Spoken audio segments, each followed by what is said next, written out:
I'm a 25-year-old female, and this happened maybe 8 to 9 years ago, and I was 16 to 17 years old then. I'm from a small village, and I went to school in the nearest big city, which was about 40 kilometers away, about 25 miles. Because public transportation was so bad, I had no way to get home unless they came for me, or I had to walk 4 kilometers. I lived in a dormitory during the week in the city where I studied. I stayed in the city during the week and went home on Fridays, then back again on Sundays. I always get off the bus at the main station when I arrive in the city around 2 p.m. My boyfriend, who came from another town, also studied in the city. He came by train. Every Sunday I waited for him at the station for about an hour and a half and then went to the dormitory together. That day was no different. I was waiting for him sitting upstairs at the station in a spot where I could see the entire ground floor from above. I had my headphones in and on my phone just sitting there. Out of the corner of my eye, I noticed a homeless woman wandering around. She sometimes stood still and looked around, but I didn't pay much attention. There are a lot of homeless people in that area. Time passed. I was still sitting, headphones on, phone in hand. Then I saw the homeless woman start walking in my direction. I still didn't think too much of it. When she was about a few feet away from me, I noticed she was talking to other people who were sitting nearby, probably asking for money. A few moments later, she had started walking toward me again. I saw her, but I didn't lift my head. Then she stopped in front of me. That's when I looked up. She just stared at me. Her eyes looked like she was high on something, and she was slightly swaying. She was dirty, honestly disgusting to look at.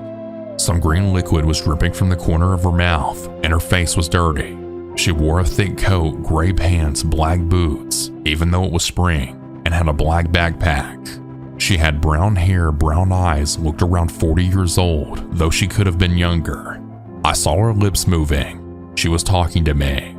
I took out my headphones and gave her my attention. I'm not a rude person, and I always try to speak kindly to people. But when I removed my headphones, she just went silent, just stared at me. "What? Could you say that again?" I asked her. Then she spoke again, but I didn't understand a single word, just mumbling. She stared at me with those glassy eyes. I just shook my head. "Sorry, I can't understand what you're saying," I told her and looked at her. At this point, I felt my heart beat faster. I got scared. I didn't know what she wanted, and something about her made me feel really uncomfortable. She started mumbling again, and while she mumbled, she began searching for something in her coat pocket with her right hand. I looked down at her hand to see what she was doing or what she wanted from me. At this point, I thought maybe she needed help with something. I looked back up into her eyes and waited to see what was going to happen. Then I saw her pull her hand out of her coat and look down at her hand again. She was still mumbling. I then saw a piece of glass in her hand. She slowly slid it up under her coat to her forearm, holding the sharp end in her palm. It was pretty big and sharp, probably about 6 inches. That's when I realized something was very wrong. My eyes widened. I was scared. I asked her one last time, a bit more irritated now. "What do you want from me?" I knew that there were people around. It was a train station in broad daylight, so I didn't think she would actually do anything. Well, very suddenly, she stepped toward me and pushed the glass toward me, right toward my neck. I reacted immediately. I jumped up in time, pushed her away, and yelled at her. "What the hell are you doing?" She started mumbling more angrily. I had no idea what she was saying. My whole body was just shaking, and I was terrified. I grabbed my travel bag quickly, all while keeping my eyes on her. She was still mumbling angrily, holding the glass shard in front of her, staring at me. "Leave me alone! Go to hell!" I shouted at her again, and as I rushed off, I saw that everyone at the station was now watching us. I ran outside the station and saw some police officers nearby. I felt relieved. I walked toward them, but I didn't say anything. I knew that if I told them, they'd probably just tell her to leave and that would be it, so I just stayed close to them. A few moments later, I saw the woman come outside too. She was walking in my direction, angrily looking at me. I didn't see the glass in her hand anymore. I grabbed my bag and walked to a different part of the station courtyard where she couldn't see me. I was trembling, scared, and in shock. I never saw her again. A little bit later, my boyfriend arrived and I told him what happened. He was surprised and worried too. He told me to never wait for him at the station again, and I didn't. From that point on, I always waited for him at the dormitory. Even now, every time I go to that station, which is rare, I always get anxious and stay alert. I still live in that city now, even after finishing school, and I'm still with my boyfriend. We live together. Just knowing what could have happened there if I hadn't reacted in time or if I had just ignored her, it still scares me.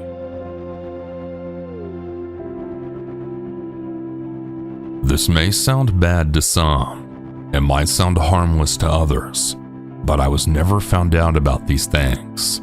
It wasn't illegal as far as I can tell, but I'm not sure what I'm about to say counts as.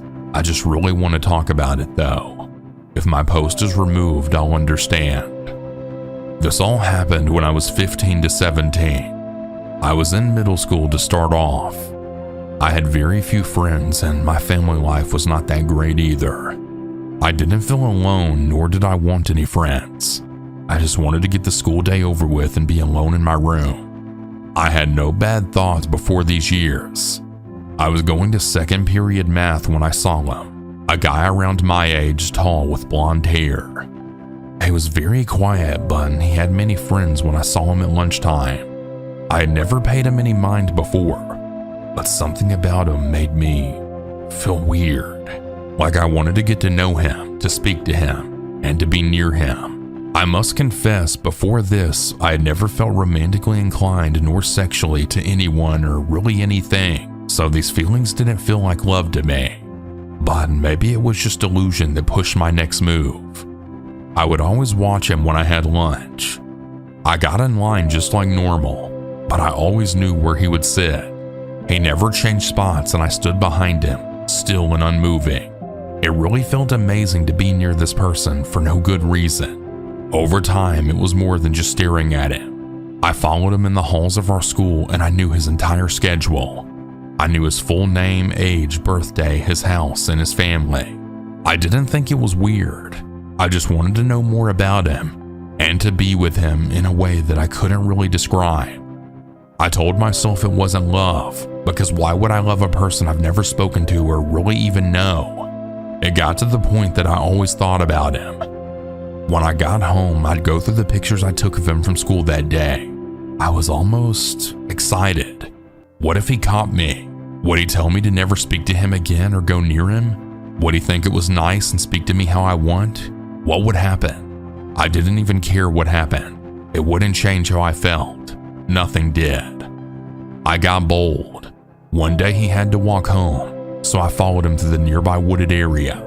He was a pretty fit guy, so he was quicker than I was, and I did get tired of walking so far, but I was determined to follow. I didn't want to follow him home since I already knew where he lived, and I wasn't going to go that far.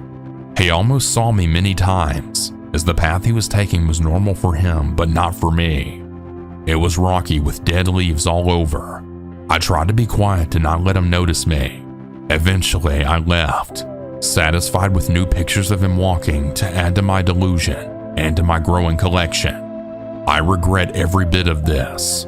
I didn't study for school like I normally would, so I'd sometimes talk to the teachers and they would tell me how I needed to get higher grades to pass the class. So I tried to get back into the flow of doing work more often. When I was moved to a different biology class, I saw him there in the back. I was sitting right next to him with a reasonable gap between us. I felt so happy that I would finally get the chance to speak to him without worry or anxiety or people listening in. During that class, he would sometimes look my way, at me, but I didn't think too much of it at first. Maybe he was just doing it to look near me at someone else. But it kept happening, so I would do the same. We would stare at each other. It felt so, I don't even know how to describe it. Eventually, I tried to talk to him and ask for help with some notes. I never really spoke to anyone, so this was new to me. I only spoke to teachers and sometimes, if I had to, other students. He was nice, and he would speak to me in a tone that I was unfamiliar with. It was pleasant. It didn't last too long, as I realized that he had found a poem that I'd written to him that I was not going to give him. He took the paper from my desk and I just stood there next to him, honestly more worried than I thought I'd be. He didn't say anything. He just sat down and we didn't speak during that period. I left and went online to find his socials. I apologized to him and I said I understood if he didn't want to speak to me. He said that he knew that I liked him, which shocked me. But to be honest, it was obvious to everyone but myself. He never knew that I followed him or took pictures of him. At least, I don't think so. I later found out that he was not supportive of me liking him, as he was a straight male and I was not his usual romantic interest. Over time, I did stop following him, and I never spoke to him after that, but he would still stare at me very often. I don't know why. I had done this with one other person, the same game of following and taking pictures, but this other guy was cut short as I moved away. I honestly don't know what compelled me to do these things. I hope I don't do them again. I now live happier than when I was in these situations, so I hope things can sort themselves out for me mentally. The story may not sound so bad, but I left out details on purpose due to them being private and somewhat disturbing.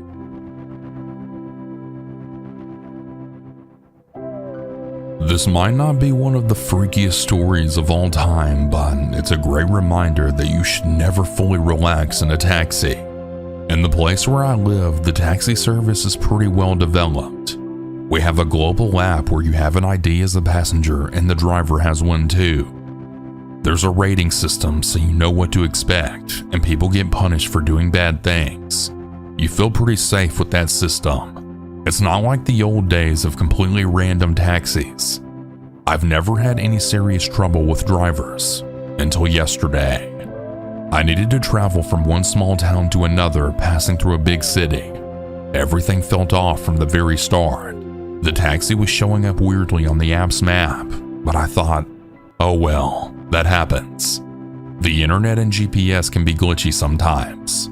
Eventually, the driver arrived and we started the trip. Right away, something just felt wrong. The driver didn't mark that the drive had started in the app.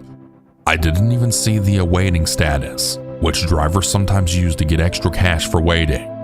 I usually tolerate that, but this was just strange. We were also taking an unusual route. Not the one I'm used to. I even had a weird thought. What if he starts heading in the wrong direction, not toward the city center, but out to the suburban area instead? And damn, he did. He had been pretty silent since the beginning of the trip, and it became very clear that this was not an accident. He still hadn't started the ride in the app, and we were literally driving in the opposite direction, one that had no chance of leading to my destination. At that moment, I genuinely felt scared. It's a horrible feeling when something like this happens and you're alone. I'm a 27-year-old female, by the way, and I'm in a car with a stranger. I gathered myself and asked, "Hey, excuse me, what path did you choose? I don't need to go that way." Immediately, he changed direction toward the correct route, started the trip in the app, and looked absolutely furious. And keep in mind, the trip was about an hour long. He continued driving, but still not exactly as the navigator suggested. He stayed on the correct general route, but kept making odd choices, especially as we got closer to the end of the trip.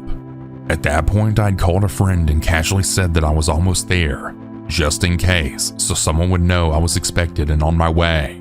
He remained silent the entire time. When I finally got out of the car, I was literally shaking. I understand that it's likely that he wasn't planning the worst case scenario we're all thinking of, but his actions were absolutely not okay. What if I didn't have the app working? What if I hadn't checked the road? What if I didn't know the route at all? The most chill explanation is that he wanted to take the longest route possible to get more money, maybe an extra hour of driving. But that's ridiculous, and even then not acceptable. I wrote to customer support and reported the situation. Hopefully I just don't get him as a driver again.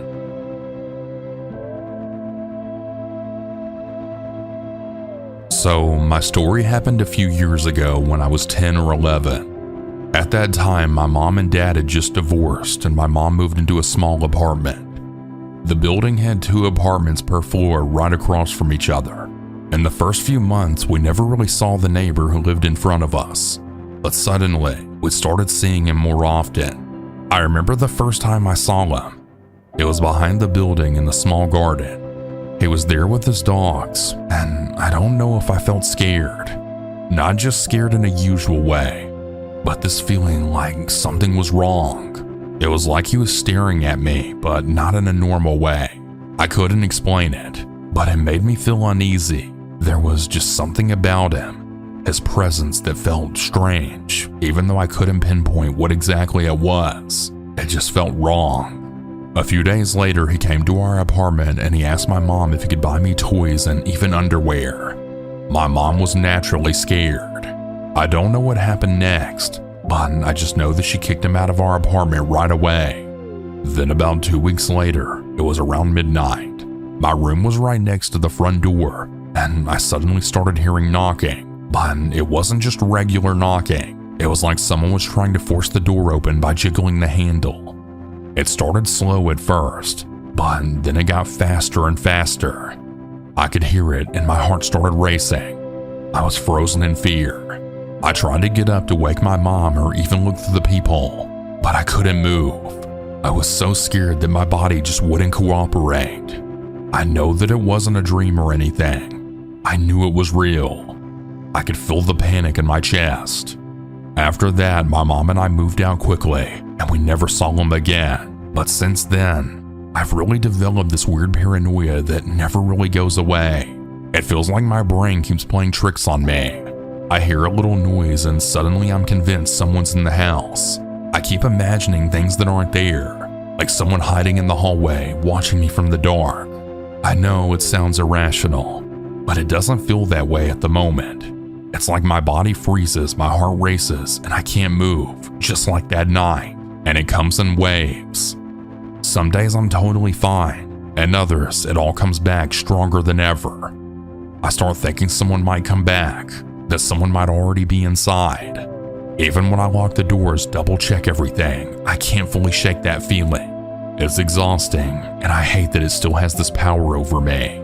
It's honestly really not fun. I feel ridiculous sometimes, but it happens out of nowhere, and I just can't stop the fear.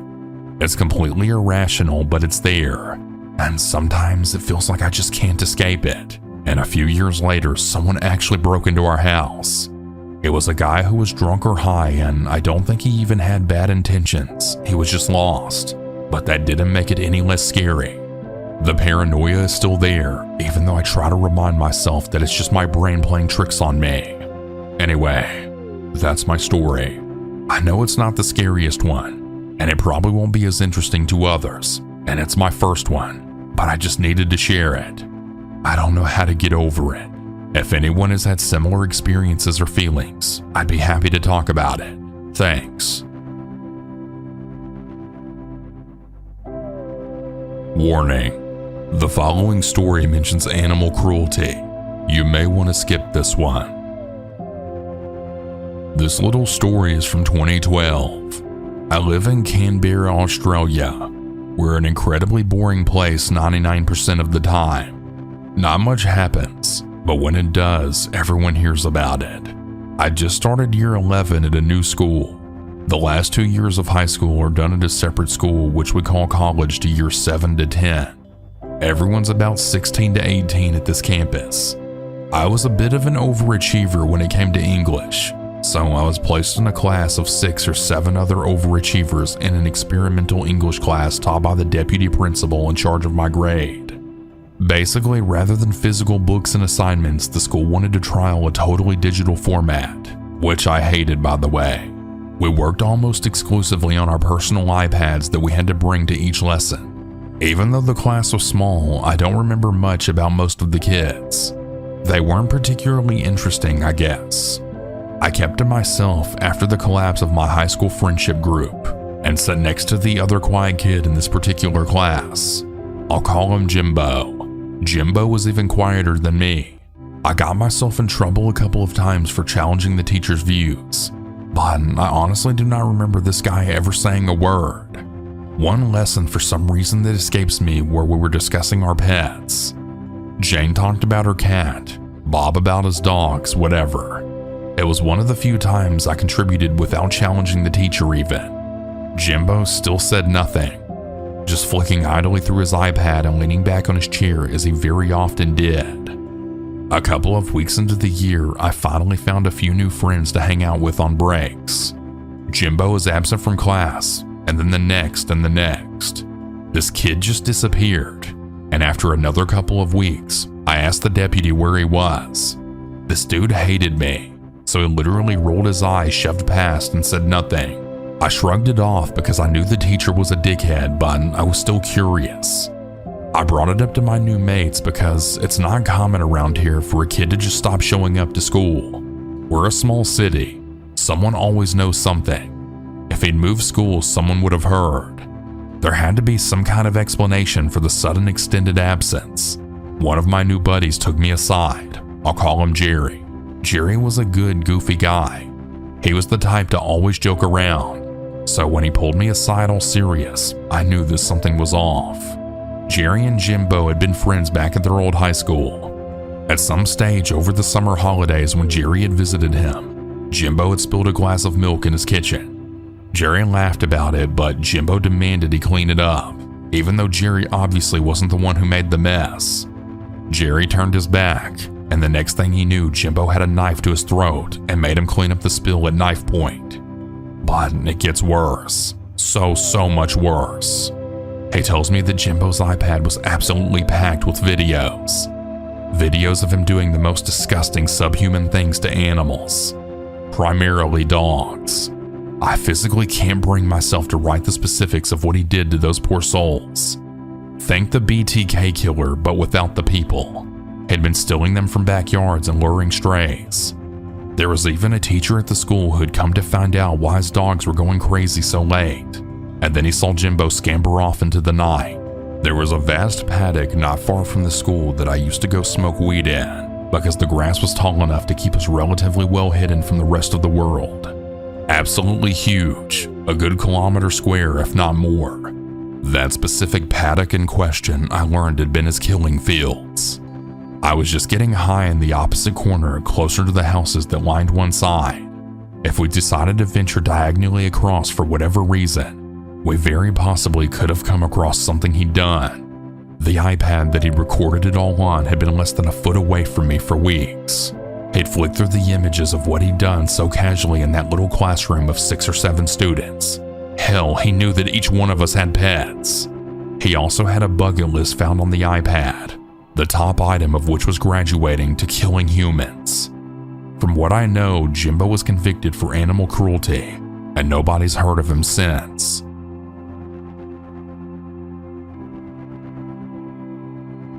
I sold the socks off my feet for $10. Someone bought the socks off my feet at the grocery store. Alright, so for some context, I'm a 30-year-old female and live in the Midwest United States. About a week ago, I was shopping at my local grocery store for a few things that I needed. I noticed a man near me in the dairy section looking at me intently a little bit, so I smiled as I walked away. I go through the checkout line and bag up my groceries and head out to my car. As I'm loading my items into the back of my car, the same guy I saw in the store pulls up behind my vehicle and says, "Hey, I have a question for you." And I just said, "Sure, what's up?" He then says, "Can I buy your socks?" At this point, I'm thinking that I must have heard him wrong, so I ask him to repeat the question, and he proceeds to ask the same question. "Can I buy your socks? I'll pay you $10 for the socks on your feet." I said, why? Then he said, "You know, it's kind of my thing." I replied, like a foot fetish sort of thing? To which he then said, "Yeah, something like that." Now mind you, as he's asking me this, he has my car blocked in and he's reaching into his inner jacket pocket. Now, as a woman, I'm always aware of my surroundings and such, so at this point my brain is thinking about the worst case scenarios. I'm thinking this man is about to pull out a gun and kill me if I don't give him my socks, so I just said, "Hold on, let me put this cart back." So I walk back to my car after returning the shopping cart, and he's now exited his car and is right next to my driver's side door. Now I'm panicking and I'm scared for life. It's fight, flight, or freeze, and I'm frozen solid, honey. So I sit in my driver's seat with this door left open, and I proceed to take off my socks off my feet and hand them to this guy. He just says, "Thank you, you're beautiful, and your feet are so pretty." He then hands me the $10 and walks back to his vehicle and drives away. Now, this is by far the creepiest and scariest thing that has ever happened to me, and at this point I'm no longer wearing socks out in public. It's kind of funny. Tell me what you all think about this and what you would have done in this situation.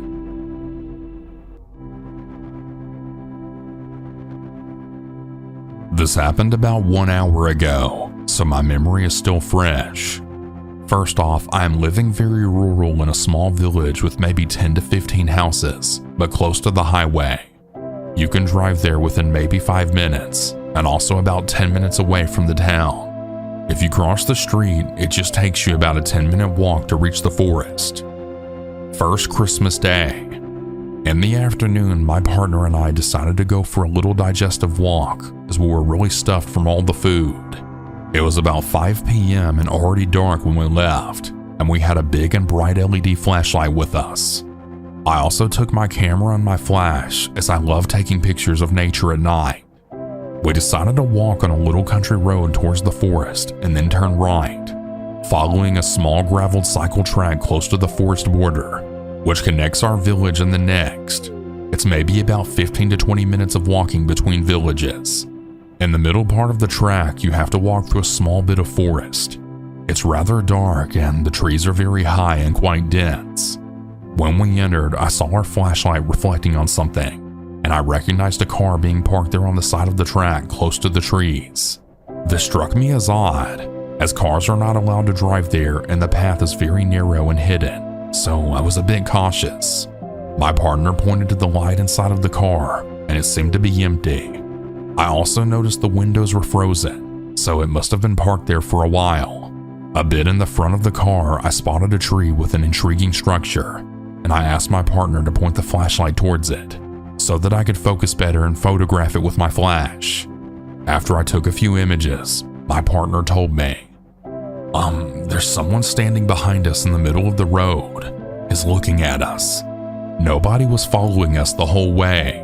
I kept looking around and behind us occasionally, because at this time in the evening and close to the border of the forest there are boars sometimes. Also, it's mating season, so they're more aggressive than usual. Indeed, there was a man standing behind us, staying out of the flashlight's reach. He wasn't saying anything, just standing there and facing us. At first, I thought he might be startled, as it may seem a bit weird if someone's just taking photos around your car. It was not even legal to drive on that path with the car. I decided to get up and confront him from a distance, explaining to him that I was just taking photos of the tree. He didn't react and still just stood there. I then went on to ask him if he needed some light, and he replied that this wasn't necessary. It was odd, but I was still calm, sure about there being a normal explanation for his behavior. Nonetheless, my partner and I both just decided to get the hell out of there and followed the path leading to the next village. It was maybe 5 to 7 minutes until we reached it. I remembered the letters on his license plate, not the numbers though, unfortunately, and Googled it, and it turned out that he was from a city about 6 hours away from our village. Mind you, the country I live in is in a very strict lockdown right now, so you're only allowed to travel even by car if you have very urgent reasons. After we reached the first lantern of the next village, we looked back and observed the car driving a bit out of the forest, turning around and going back inside. I was able to see that he parked there again and turned the lights off. He didn't leave the forest. We went home on a much longer way than initially intended, as I didn't want to go back there for obvious reasons. Our flashlight battery died on the way, and my phone battery was low, so I didn't want to call the police back then. But I called them as soon as I arrived home and gave them all of the details.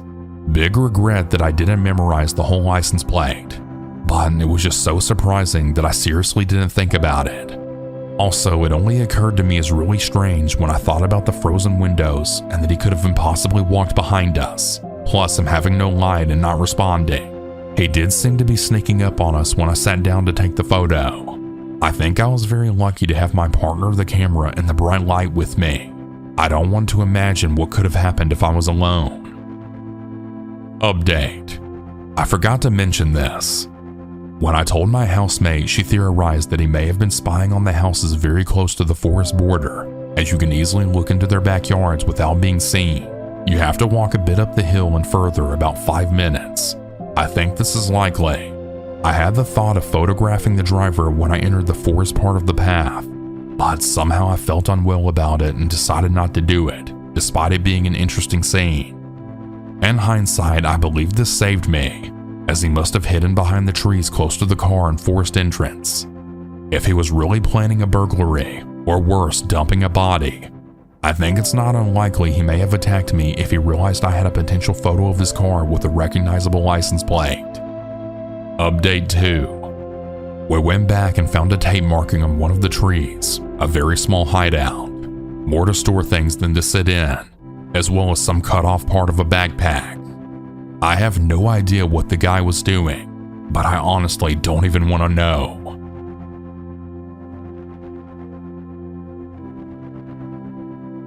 I went grocery shopping today just for a few items, and I was in and out of the store in about 15 minutes. Towards the end, I just walked past a couple in an aisle when I heard, "There she is," and saw someone point their finger at me out of the corner of my eye. This caught my attention, so I turned around to see 2 people scowling at me, one of whom had their phone out in front of them, either recording me or taking a photo of me. There's no one else in front of them in the aisle but me. I got freaked out and quickly walked into a couple of other aisles to grab more items, hoping that I was somehow misinterpreting the situation and tried to shrug it off. However, this couple proceeds to follow me all throughout the store at a distance with their phones out. They thankfully don't continue following me while checking out or on my way home. They said nothing more to me. I live in Boston, and true to the stereotype, I have no desire to interact with anyone on the street. I didn't recognize them, and I can't remember any negative encounters with strangers for me to make any sense of this. I don't even have a car, so this wasn't road rage or someone pissed off over a parking spot. I'm figuring I simply look like someone else, but this event still has me in fight or flight mode.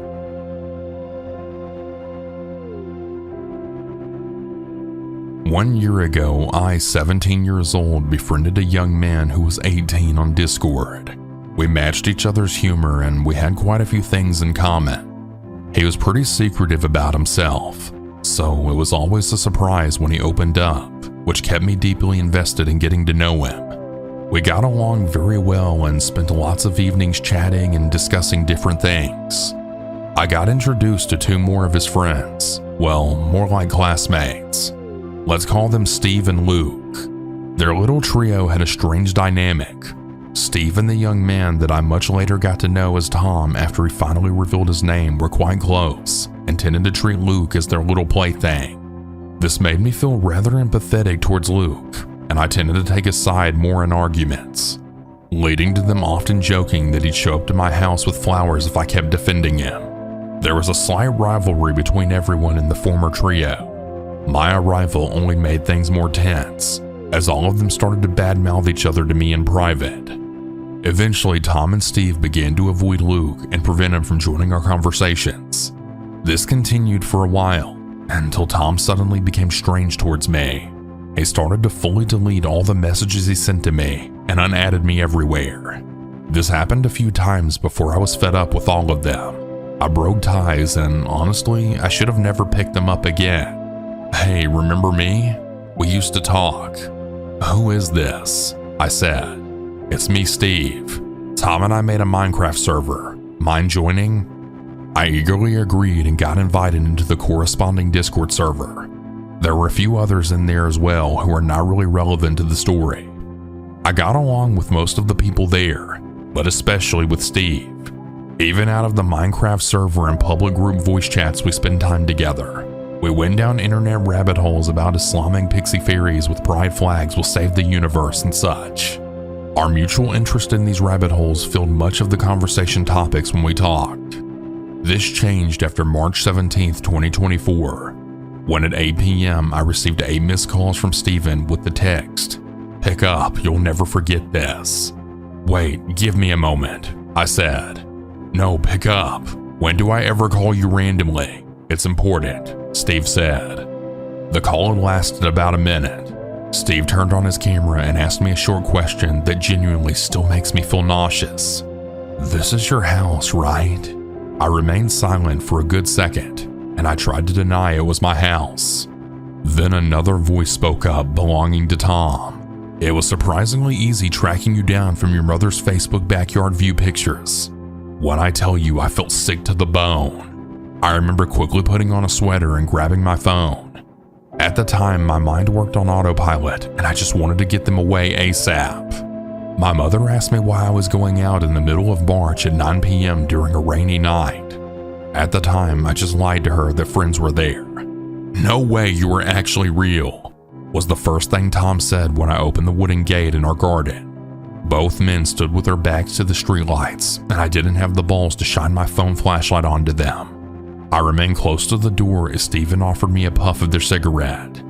I declined politely and stood there in awkward silence as the two males just stared at me. The convo was very dry and not deep. Every minute I stayed longer made my stomach twist more and more. It felt so off. I stayed there for about 30 minutes before they offered me the following. "Want to go with us to our car?" I immediately declined and turned around to close the wooden gate to the garden again. Before I could, Tom quickly added that it was just a joke and insisted on drinking a cup of coffee inside with my parents. I declined and desperately tried to get them to leave. It was now 9:30 at this point. "Thanks, man. I really feel unsafe in my own home now." "Just kidding," I told him. "Sorry, hope we didn't scare you too badly," Tom said. I brushed the weird event off and just went on with my life, though I did find myself checking more often if there were people outside waiting for me. April 29th, 2024. "Are you home?" Tom asked. "No," I replied. "Are you sure? The lights in your room are on," Tom says. "I'm not home, go away," I told him. "But I can see you, LOL. Look at your window on your left," he says. There I went again to see them, this time in daylight. They had once again shown up to my doorstep together. This was my first time seeing their faces. Steve waved and nervously smiled. I nodded. "What is it this time? Want to go to so-and-so's house together with us?" "No, I don't. Please don't waste your gas anymore to drive all the way over here," I told them. Yeah, they didn't stop. Steve begged me to allow him to go inside to fill up his water bottle, and so Tom could piss. I declined both and pointed for Tom to piss somewhere in the field. Eventually I gave in, and I took Steve's water bottle inside myself to fill it up. When I came back, they suddenly were satisfied and happy to go back to their car and leave. Of course, not before a weird request. "May I give you a handshake?" When I tell you it was awkward. Humans have this sensor that tells you how long it's okay to shake someone's hand before it becomes weird. He did not. A solid 4 seconds he held my hand, only to make the joke to never wash his hands again afterwards. May 6th, 2024. "Hey, we need to talk. I really want to tell you something," Steve said. After a long conversation, it finally came through what the intentions were. Steve told me he liked me. I quietly listened as he told me everything. The worst part of it all was that he knew that I had a boyfriend as well. I politely declined his confession and decided it was enough. I was gonna cut all ties with these people. Following that decision, multiple alt accounts sent me messages apologizing, but I never responded to them. June 15th, 2024. My birthday, a card dropped on the doormat. "For all the tears and pain, grief also gives you emotional gain," was printed on the front of the card, and inside of it you could find the short text. "Happy birthday. Have fun. Look in your cabinets." It was a funeral grievance card. After this, there was just complete silence. Yeah, I don't think I'm gonna get on Discord for a while.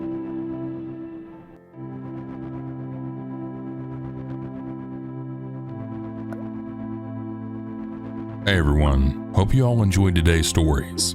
Consider stopping by on my Kick streams sometimes. Now that I've officially face revealed, I'm streaming multiple times a week on Kick. And yeah, it'd be pretty cool to have you there. It's a pretty fun time, so consider stopping by. Anyways, hope you all have a good day. And remember to always stay home.